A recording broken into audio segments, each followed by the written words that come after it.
Les grands mythes du trouble bipolaire. Il n'affecterait que l'humeur. Lorsque nous utilisons les phrases que nous avons citées, nous faisons référence aux émotions car nous pensons que ce trouble n'affecte que les émotions. C'est une erreur et l'un des plus grands mythes du trouble bipolaire. La personne qui en est atteinte souffre également de changements et d'altérations du jugement rationnel, de difficultés de concentration et de mémoire. De plus, elle peut aussi avoir des problèmes d'appétit sexuel et des changements au niveau d'énergie. Ces caractéristiques peuvent entraîner une dépression ou une faible estime de soi. On ne pourrait pas avoir une vie normale. C'est complètement faux. Les personnes qui souffrent de troubles bipolaires peuvent avoir une vie normale. Le problème de ce trouble, ce n'est pas l'explosion sans raison à certains moments, mais la descente soudaine dans la dépression. Pour les personnes qui en souffrent, la grande difficulté est de trouver un équilibre. Pour elles, la vie est vue en noir et blanc ou en blanc, jamais en gris. Le trouble bipolaire ne serait rien d'autre que des changements d'humeur normaux. Beaucoup de gens pensent que le trouble bipolaire peut être comparé au changement d'humeur que quelqu'un a lorsqu'un proche meurt, lorsqu'il a raté un examen ou lors d'une situation quotidienne triste. Pourtant, c'est complètement différent. Les changements d'humeur chez la personne bipolaire altèrent ses journées et ses capacités.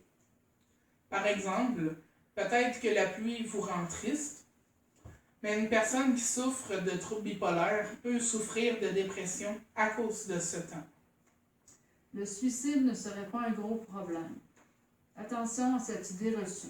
Il est vrai que les personnes qui souffrent de troubles bipolaires ne cherchent pas à se suicider, mais à contrôler leurs émotions à travers plusieurs pratiques autodestructrices.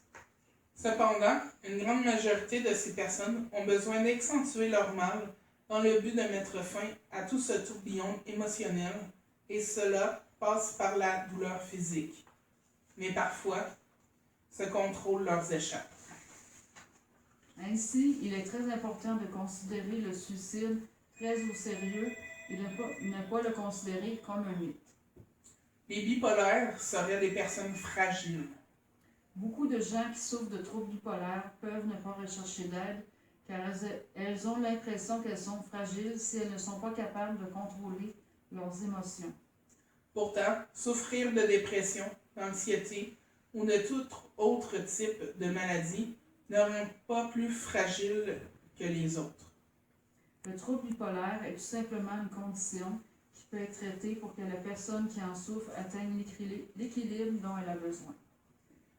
Nous devons éliminer ces mythes sur le trouble bipolaire de notre esprit, car ils nous empêchent d'approfondir nos connaissances et de découvrir ce qu'il est réellement. Croire que quelqu'un qui en souffre est quelqu'un de fou ou peut rendre les autres fous ou folles, car personne ne le comprend, n'est pas une attitude mature face à un problème qui épuise et use la personne qui en souffre. Merci Geneviève. Merci Karen.